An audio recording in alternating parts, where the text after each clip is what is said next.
All right. Well, good morning, Rotary District 7770, and welcome to Conversations with Rotary Action People for Monday, April 12th. My name is Donald Hovis, your CWRAP host, and I'm from the Chicora Rotary Club in Myrtle Beach, South Carolina. We're pleased to be joined by two gentlemen today from ETV. Gavin Jackson and AT will be presenting some really interesting stuff with us today. So we're excited to have you guys, and we'll be on to your presentation in just a few minutes after some announcements. Introducing our public image chair, who sets up all these wonderful speakers for us on this program. She does a tremendous job. She is from the 5 Points Rotary Club in Columbia, Mary Gask. Now, it is April 12th, so we're past the Masters. Hopefully your azaleas are blooming by now. The spring weather is here. So, and the Heritage starts this week in Hilton Head. The PGA is next month in Kiowa. Tell us your favorite part about spring with your name and your Rotary Club in the chat box. So, Gavin, thanks for being here. Good morning. How about start off by telling us a little bit about yourself and then a little bit about your podcast and then lead into what you were going to talk about.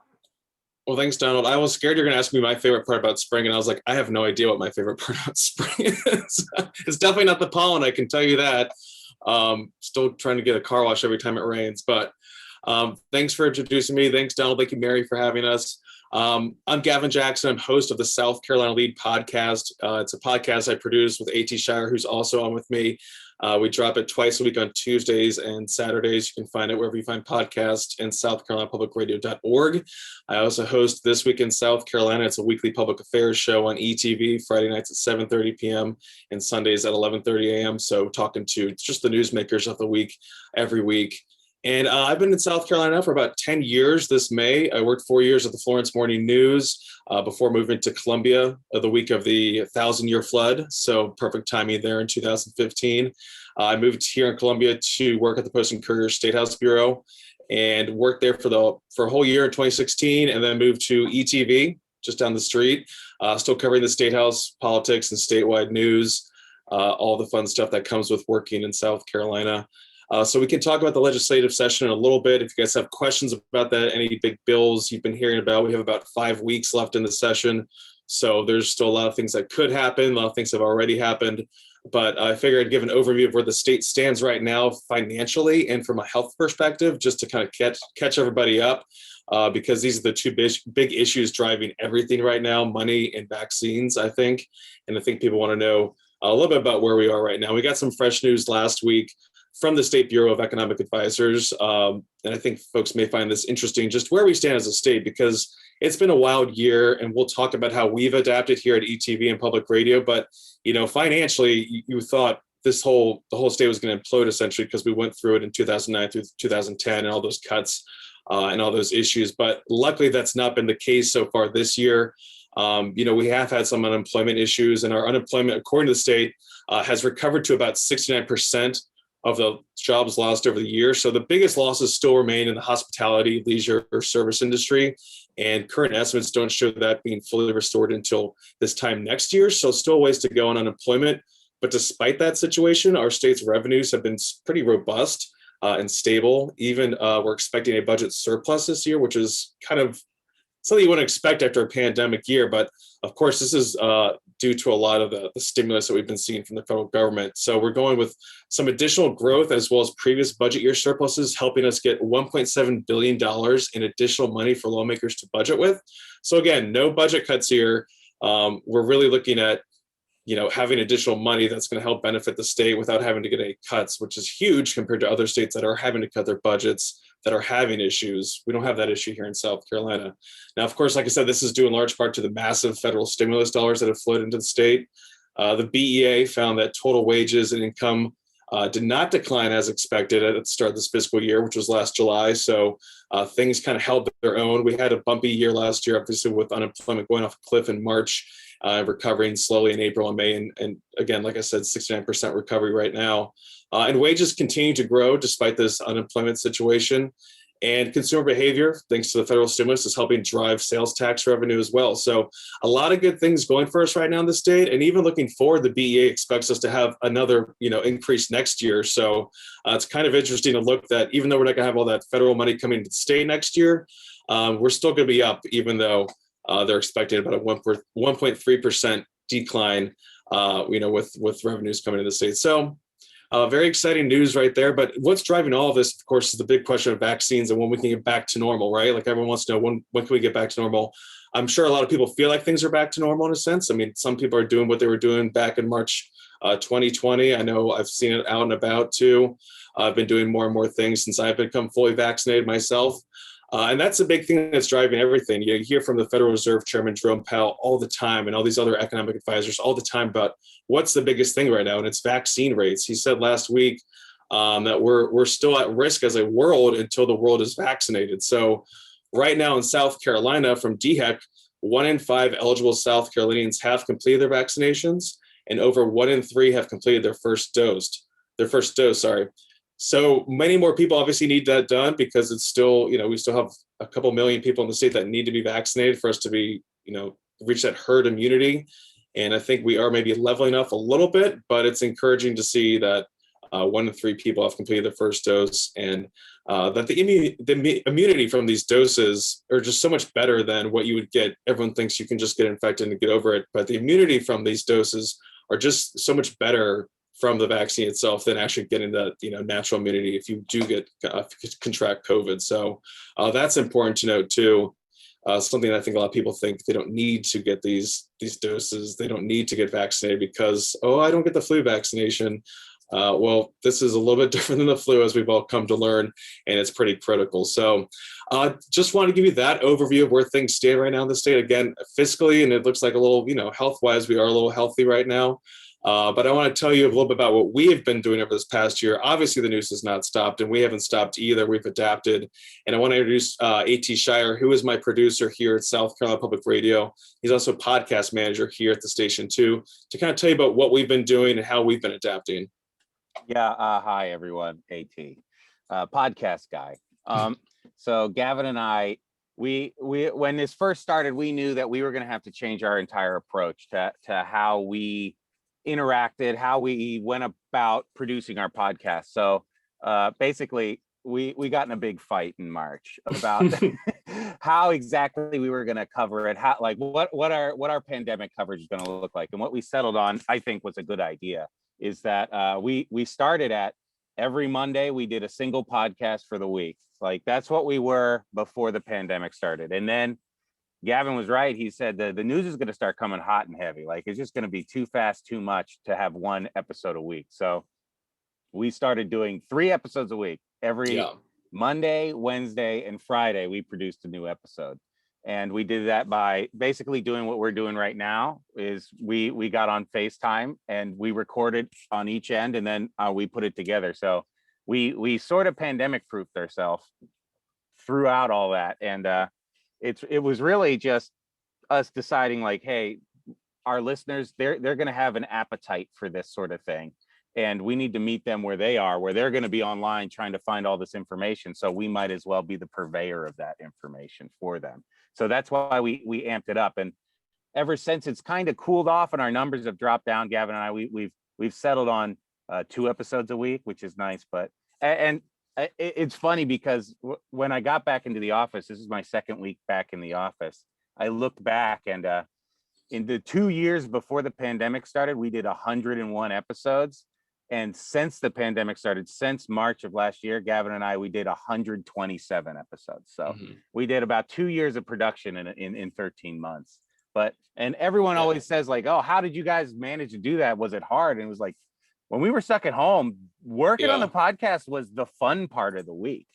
So, well, it not only did we change our production schedule, but we changed the whole podcast. We originally started out in January 2018. We launched the podcast because there is, and if you guys are interested in podcasts, we can also talk about that in the Q&A too. But there was just this vacuum of podcasts, and they're so hot right now. I mean, you've probably heard of them. You probably listened to a few, and we didn't have any in South Carolina. So we're like, okay, well, let's fill this void. Let's give people some news, because if you're not reading the news every day, sometimes people feel like they fall behind. They don't know what's going on. So we give them a little bit of a way to keep up with what's going on. And before, we would talk to a reporter from the Post and Courier or the State or the AP about a big story that they're working on, what they're reporting. But when the pandemic struck, that went out the window, and we shifted into a format where it was like, okay, what's the top political news, the top business and health news, and let's give everyone that 3 times a week, on top of doing my other TV show too. So it was like all this stuff, because it was crazy last year. You guys might have remembered, we might have all blacked it out a little bit because it was just so intense. But we joked that it's like a fever dream, and we just went on, like we were in a fugue state for 13 months, and now we're here. Yeah, it's like we're back, but are we back? So it's been very interesting to see it and adapt to it. But I'm sure everyone else has their own stories of adapting and getting through the pandemic as well. But it's just something that we hear from people all the time, is saying, we have become an outlet for news for people that didn't have an outlet to do it. You have your commercial TV stations, you have your daily newspapers. But again, like I said, if you don't keep up with those every day, if you're not reading the newspaper every day, then you feel like you don't know what's going on. Then you feel like people are ahead of you. So we always wanted to create this outlet where we'll catch you up. You can listen to past episodes and get caught up very easily. So I think that's the magic of our way of approaching podcasts. It's kind of like the news you need to know for people who hate news, Yeah, there you go. Because I know my friends personally, they don't like watching CNN and breaking news all the time, and they don't like watching TV news and getting stressed out by all that. So they listen to the podcast twice a week, and that's all they really need to do to know what's going on in the state and stuff that really actually affects them. Yeah, that's a good point, AT, because like we just focus on the state. We don't, we might get some national perspective on some things, but we'll leave everything else to CNN and all those guys if they want to, focus on the big numbers. We'll focus on just what you need to know, what's happening in the state, because there's plenty of stuff happening here that doesn't get covered enough.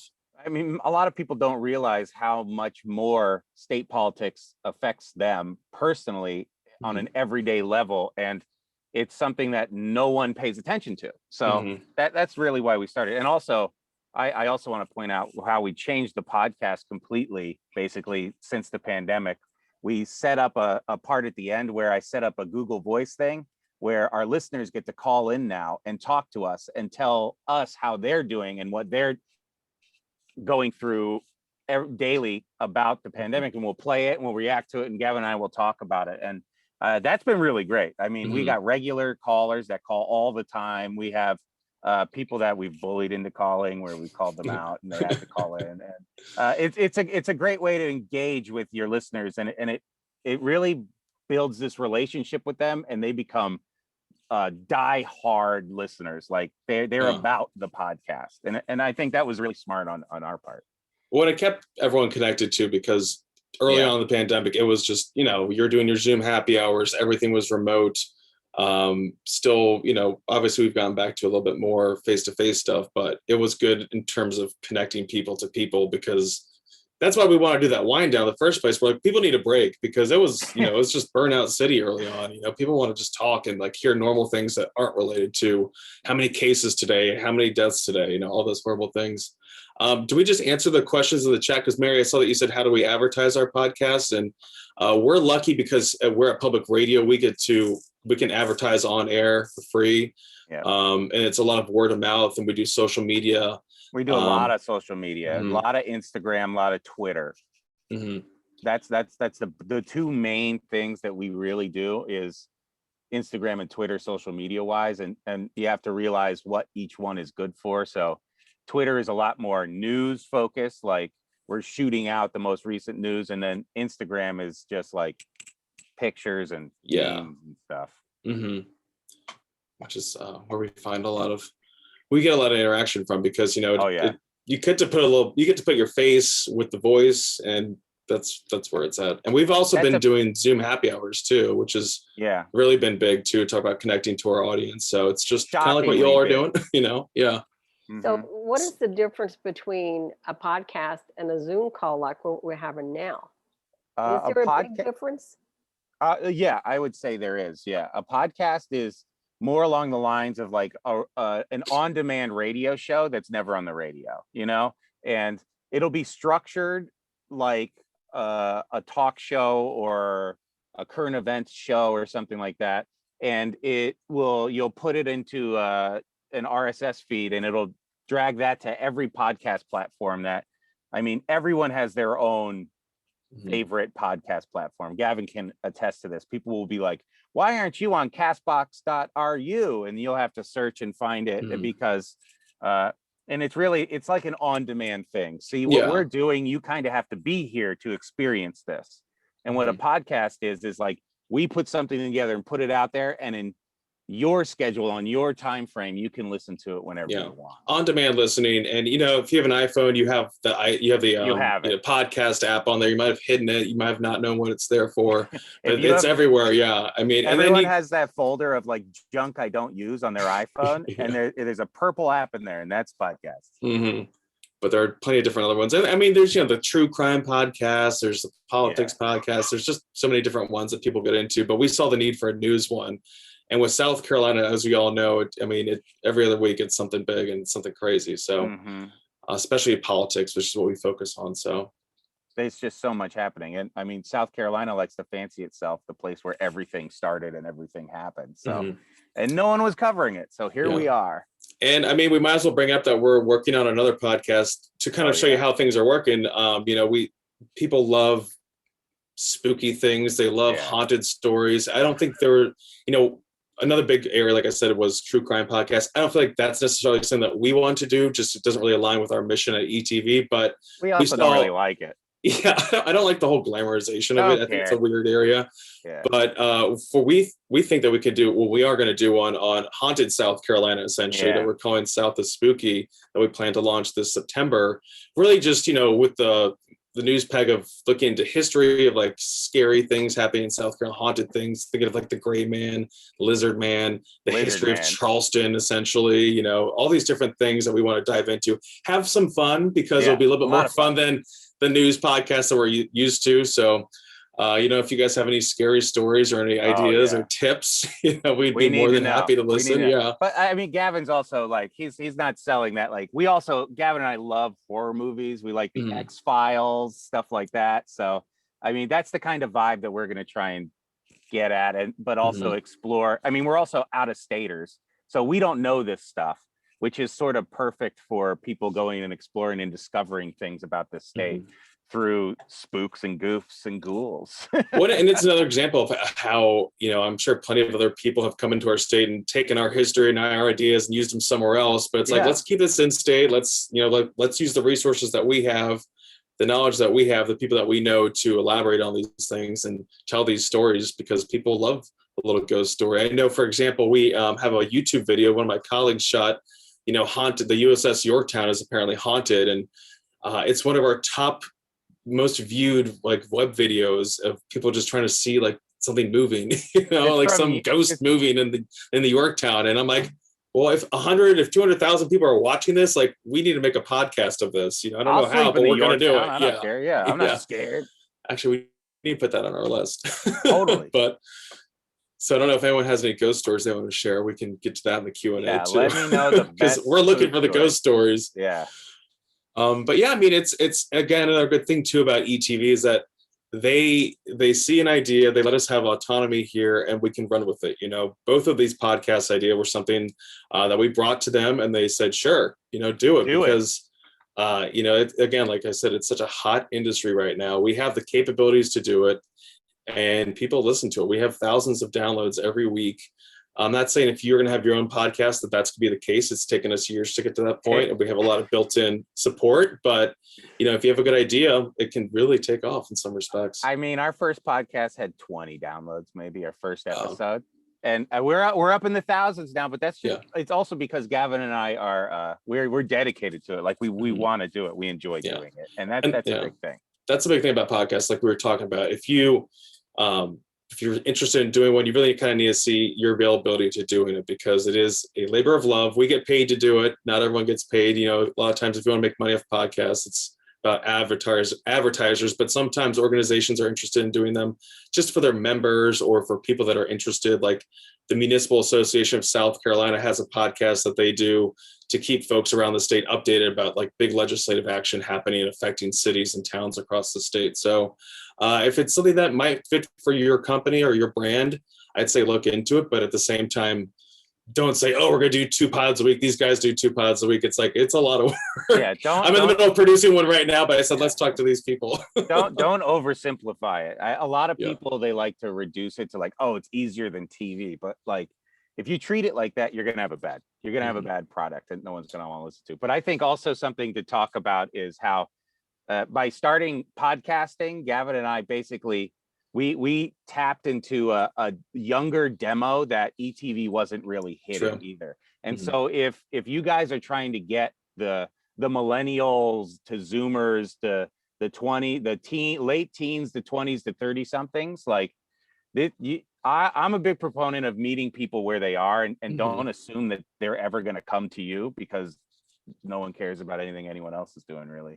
So I was like, they're listening to podcasts. We need to be there, especially as South Carolina Public Radio and ETV. We should be at the forefront of this for the state. And that I feel like that's a good way to reach the millennials that are sort of not really interested in citywide things and statewide things.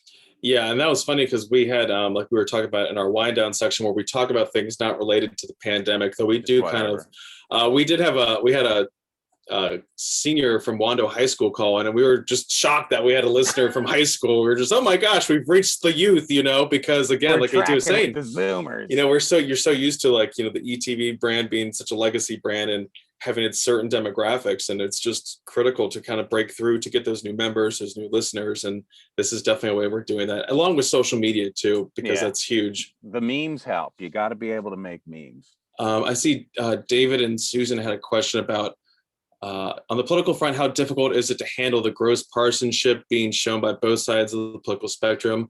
We don't get into it. Yeah, I mean, it's, you definitely want to balance things. When we do a segment, we tell both sides of the stories. Sometimes people say you're being biased, and it's like, I have no interest in being biased. I just want to tell you the news, because people don't know what goes on at the State House. They don't know that they have a state rep. They don't know they have a state senator. They think Lindsey Graham is here, or they think that Nancy Mace is here. And it's like, no, like there's Congress, and then there's the State House. And honestly, more things happen here at the State House than up in DC. A, just because there's not as much gridlock down here, but B, this is, government closer to the people is where things that are affecting you happening, just like your town and city councils and county council. This is here, we're talking about like taxes. We're talking about how 1.7 billion extra dollars will be spent because of this. And that's all things that affect you. So luckily, I would say it's probably not the worst kind of partisanship here in the State House. I mean, it does get heated, like, I covered the Senate campaigns and with Lindsey Graham and with Jamie Harrison. And of course it was hyper partisan. They, calling radical left, or like, things are going to go crazy if Lindsey gets reelected again. They get all that stuff. So you just kind of try and get through that noise and let that kind of be relegated to your Fox News, your CNN, your MSNBCs, your Newsmax, what have you. But I try to focus on just getting the news out to the people. And that's the most important thing, because, no one wants to, I don't think people may want to hear that. Talk radio is obviously very popular for some people, but I'm just more interested in educating people and letting them know what happened, because that's where I think things fall through the cracks, because everyone wants to get spun up. They want to get the crazy talking sound bites. And it's like, no, let's just tell them. We're not interested in it. And I know we've done a good job, is because we get emails from people saying you're too liberal and we get other people saying you're too conservative. So I'm like, we're nailing it. We're doing it great. But yeah, it's still difficult to handle, because you just kind of have to go with it and deal with it on both sides. But luckily we don't get too attacked, because we're not too thick into it. But yeah. Let's see. Mary had a question, and I'm talking with authorities. Do you see masks going away soon and getting back to real life? I mean, it depends. Yeah, right. I mean, it's all variants at this point, which is why they still want people to be masking, because we have, the UK variant's now like the prevalent variant strain in the States. I think that the sooner more people wear masks more often, the sooner we'll be done with them. Yeah. And I mean, like we say, like I'm not against wearing a mask next cold and flu season because I didn't get sick this year. I would love and not getting the flu. I'm fine going to the grocery store with a mask on, I don't care. I'm fine not shaking people's hands and just fist bumping instead. Like it's totally cool here. But yeah, we're back at work here at South Carolina ETV and Public Radio because we've all made that shift back. It's not like we ever stopped working. We were working from home, but we're all here. We're masked up in our offices, and when we're in the hallways and stuff like that, we actually have a dedicated person that goes around and just cleans high touch surfaces. All he does is clean doorknobs. So he just keeps walking around the building cleaning doorknobs. Yeah, so I think we're going to have a lot of things that stick around with us until we get a better grip on this and where this is going. Because, the more I read about these long-term symptoms from COVID-19, I don't think enough people understand that this is not the flu. Yes, you might have flu-like symptoms, but you're going to have like neurological problems later on in life, especially if you're older and you're more susceptible to underlying conditions. Like there are so many factors that people just think, oh, I got over it. But 6 months later, you still may have some sort of, after symptoms. So and that's not even talking about the long COVID sufferers, which is about the worst thing I've ever heard, but I'm not going to get into that right now. But so I think that's kind of what we had. If anyone had any more questions, I'm willing to take them, or if there are any people interested. Like I said, there's 5 more weeks left in the session. Medical marijuana is still floating around up there. We have some gun bills still floating around. So it's pretty fluid right now. And I'm kind of looking forward to it to end because then we can work on our spooky podcast. But, like I said, we're the first year of a 2-year session right now. So lawmakers started off in January. They filed all these bills. They're going through the process. If medical marijuana doesn't, if it makes it out of the Senate this year and gets to the House, it doesn't die if they don't get to it by the end of May, by the middle of May. Everything kind of gets frozen in place. So lawmakers come back next year. They take up all the bills that didn't go anywhere or got stuck this current year. So now at the end of next year's session, everything's done for them. They have to start all over again because they have to go for re-election, all that stuff. So and we'll be watching the governor's race. We just saw some news about the governor's fundraising coming out today. He doesn't have anyone challenging him yet, but we all assume John Warren's going to be throwing his hat on that race, that primary race. We might be seeing the former president, Donald Trump, coming down to help campaign for Governor McMaster next month. That's what he kind of mentioned in a Q&A with Politics and Pints with the Post and Courier. So it's gonna ramp up before you know it. You think we're having a little break right now from all those ads last year, all those Senate ads, all that campaigning, but it will be here before you know it. I can tell you that. Well, thank you, Gavin. Thank you, AT. Last call for questions. Please post them in the chat box. Last call. We'll give a minute or so.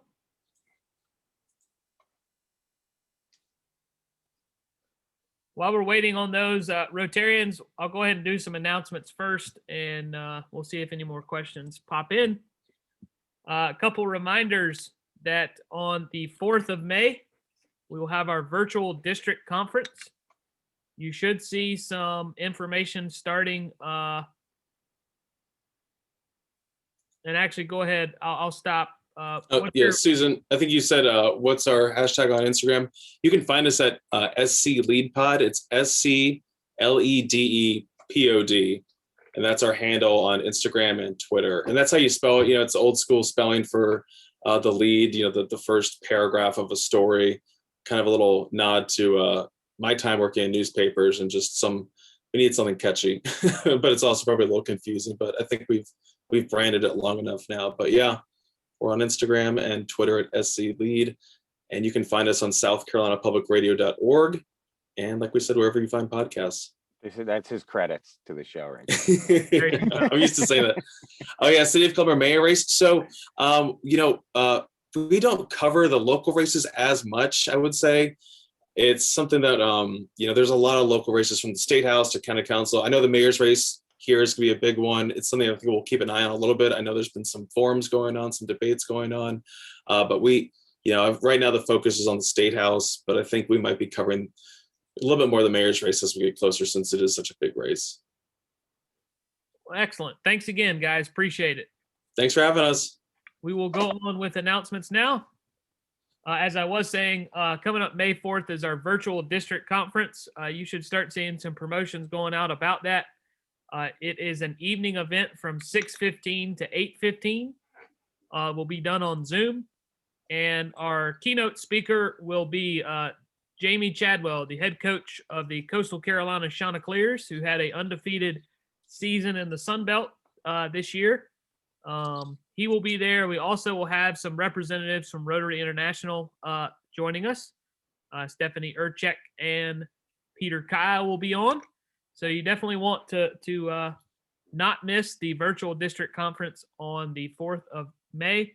And then last announcement before our next, we introduce or we talk about our speaker for next Monday is the golf tournament coming up in June 11th. If you're in leadership of a club in our district, you should have received a call from a representative within the last week asking if your club is planning to participate in this event.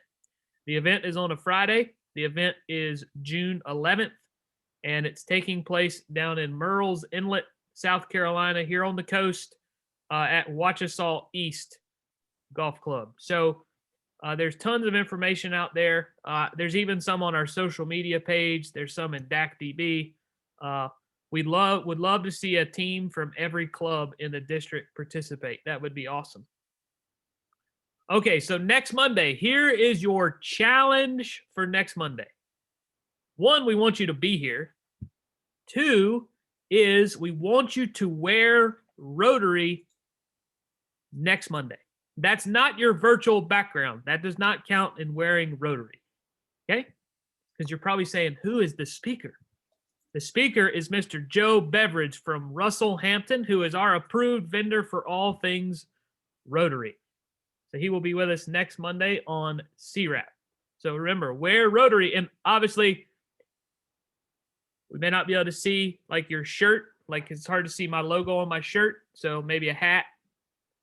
You know, maybe if you got a bunch of pins, see like Mary's rocking her shirt right there with the mascot of CWRAP.